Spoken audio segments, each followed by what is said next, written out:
उसने कहा माँ मेरी सास बहुत खराब है, उसको मर्डर करना है, मैं उसको मार डालूंगी। अरे तू ऐसा कैसे कर सकती है?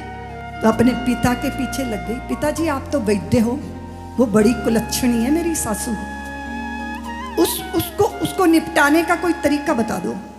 पिता ने कहा बेटा तू ऐसी बातें क्यों कर रही है? बोले मैं फिर नहीं तो मैं आत्महत्या कर लूंगी, मैं मर जाऊंगी। आजकल बच्चों की सबसे बड़ी धमकी है हम मर जाएंगे। अब क्या करोगे अब इनका? तो फिर क्या हुआ? पिता ने बहुत जिद करने के बाद एक दवाई दे दी। कहते हैं कि रोज दूध में पिला के पिलाना। टाइम लगेगा मरने में, जल्दी नहीं मरेगी पर धीरे धीरे मरेगी। पर तेरे और मेरे पे शक ना हो जाए तो तुम्हें अपने व्यवहार को बदलना है। तो कहती है ये मर जाए, मुझे बता दो क्या करना है। तो पिता ने कहा सुबह जल्दी उठा कर घर साफ किया कर, देवता का पूजन किया कर, रसोई बनाया कर, माँ पिता को जिमाया कर, अतिथि आए उनका स्वागत किया कर, रात को सासू माँ के चरण दबा के सोया कर। तो कहती है कितने दिन में मरेगी ये, मुझे कितने दिन करना पड़ेगा?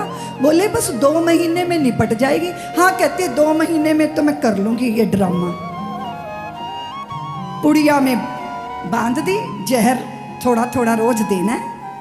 सुबह सुबह उठी, नहाई धोई, पूजा की, रसोई में गई, घर आंगन बुहारा। सासू माँ की तो आंखें खुली रह गई कि इतना भारी परिवर्तन मेरी बीननी में कैसे हो गया।